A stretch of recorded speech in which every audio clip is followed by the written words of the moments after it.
堆肥啦。我昨天一个人堆了这么高，今天我们要把它再堆高一点。那堆肥其实是至少要1个立方吧，我们这个圈差不多就是1个立方，所以要堆满这个圈，效果是最好的。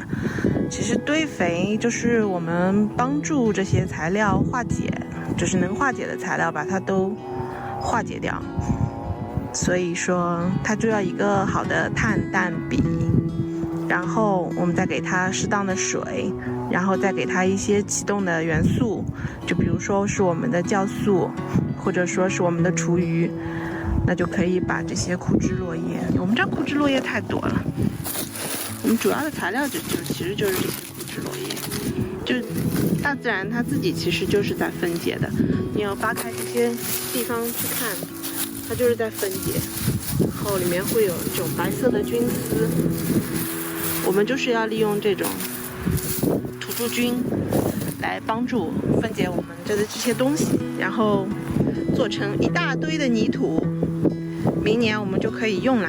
冬天做堆肥，春天正好可以用。这种就是碳材料，就是纸，这是蛋壳的那种蛋壳托，然后还有这也是碳材料。氮材料呢，我们这主要就是尿就是我们主要的氮材料，还有那些新鲜的厨余，绿色的东西通常都是氮材料，然后这些枯的黄的东西都是碳材料，你都放进去，然后再浇上起重机就好了。起重机就是我们的酵素，这是我们的尿酵素。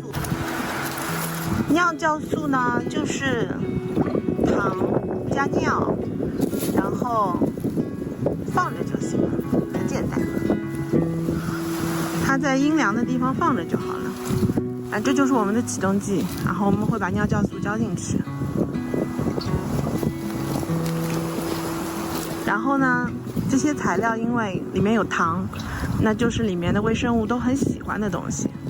然后我们里面呢还有一些果皮，里面也含有糖分。那微生物就会因为喜欢这个堆里面吃的东西，它们就会聚拢过来。因为在我们的地面上到处都有这种菌，然后也很建议大家去森林里面的地面寻找这个土著菌，这种白色的菌它什么都会分解。下次我们拍点土著菌吧。对，我们找到土著菌的话，我们就拍一下。好，我们就把尿这样浇在上面，它既带水，用水也可以，但是用这个尿酵素的话效果会更好，因为它里面直接就含氮，这样的话你新鲜的材料稍微少一些也可以。因为我们2个人住在这边，我们的那个厨余真的是不够，太少了，所以我们尿还挺多，我们存了足足几个月的尿，正好就做这一大份堆肥，明年可以用很久。尿酵素里面加点水果，它发酵好了吧，它就是酵素的味道，就是不会那么臭那么熏人，这样味道你还是可以忍受的。它有酵素的那种酸的味道，然后呢有一点点的轻微的尿味儿，但你还是可以忍受的，没有那种臭气熏天的感觉。不过我们这儿空气也好，确实是闻不着。我们家在上面，我们家旁边的一片森林就是这样的。看看我们的松树，然后我们下面是什么呢？当然就是松针土。松针，你扒开来，看看，这是松针土，这是最好的东西。好，我们就开始捡吧。这活干起来也挺快的，每年冬天都要收集一下。天气好的时候，我们就来收集这些东西。你土也扒一点哦，这土里面有好的菌。扒了，扒一点，但不要扒太多。对，我们要给大自然再留一些，所以我们还是以上面的上面的枯枝落叶为主吧。你看地上的那个菌呢，我们就少用一点，不要用太多，因为它们也不容易啊，长这点菌子。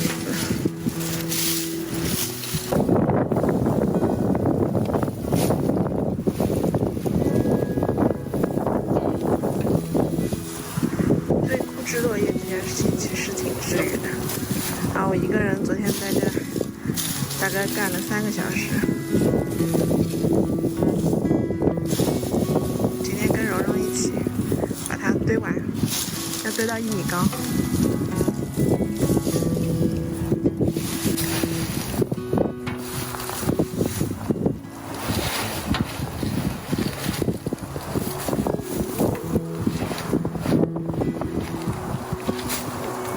我们到后院的森林里面找找看土著菌。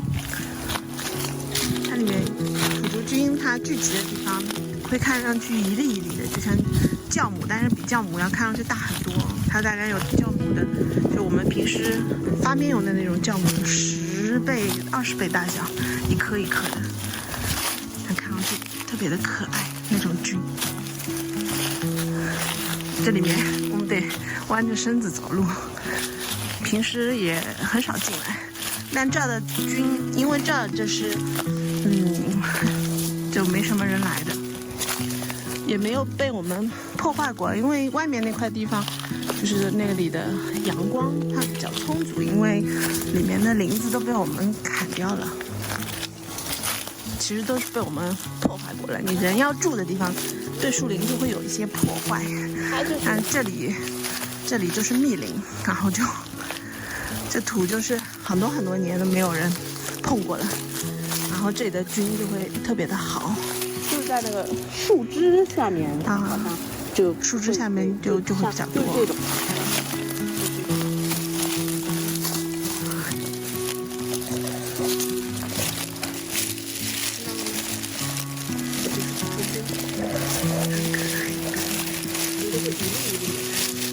你看着吧，有点像塑料。但我告诉你，这肯定不是塑料，它们很可爱。到处都是菌丝哈，对，都是菌丝。但这个都是它们的杰作，它们可以分解，什么东西都能分解。叫它大神也不为过哈。一定要非常潮湿的地方啊，它们不喜欢太阳晒的。所以很密的密林里面才会有。然后把它们盖起来，它们盖起来，以后再带点糖来给它们吃的。它们挺喜欢吃糖啊、米糠麸啊、豆粕啊，还有花生麸啊这种东西，它们都爱吃这些东西。以后我们来喂养它们。很多女生会担心山里面有很多虫，很可怕。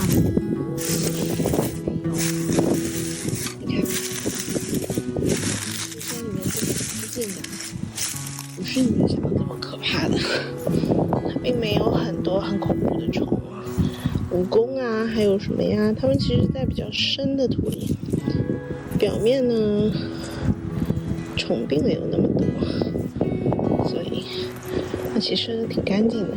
哦，也有小蜘蛛。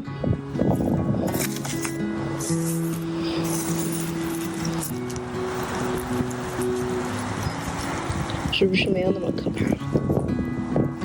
也不是说完全没有虫，那就是不健康的。那正常的蠕虫啊，就包括蜈蚣啊、甲虫啊，甲虫的幼虫我们也经常会挖到，就是一个一个大大的、白白的，它躲在土里面睡觉呢。给它挖出来以后，再给它盖好，避免打扰它休息。它们都是大自然的一环，所以我们要尊重它们。地面没有什么脏东西，但很干净。我们打算采一点我们山里的最多的，然后生长的也生的非常，长得非常好的植物回去做酵素。比如说那个山姜子啊，然后还有我们这儿很多的茶花，那个茶叶。然后还有就是能够到处找到一些就是这种菌类，应该也可以拿来做酵素吧。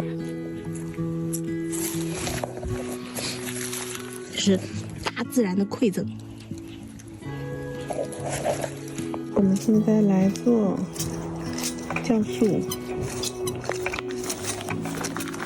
这里面的材料呢都是我们这边比较抗虫的，我们觉得也许它们可以比较容易抵御害虫，增加一些植物的抵抗力，所以就打算今年拿松针，然后还有茶，然后还有我们这杨梅，然后还有山鸡椒，拿这些材料来试试看，做一份这个防虫的酵素，然后明年再兑上大蒜，还有辣椒这些，还有苦楝树，然后用这些东西来驱虫。现在做完以后，3个月以后开春正好可以用。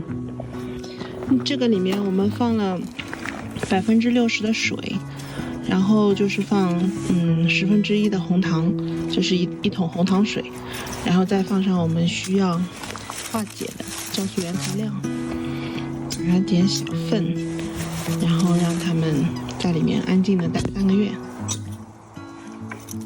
这山鸡椒很香哦，这是一种山椒，就是它有点像花椒，但是味道又有点不太像花椒，很特别的香味，有点点柠檬味，是我们山上有的野果子，木姜子，它也叫俗称木姜子，云南那边叫木姜子嘛，学名叫山鸡椒。它的叶子还有果子都有特别的香气，柠檬味儿，对吧？那个叫什么柠檬泉？对呀，一种全链质，特别香，有以太的香味。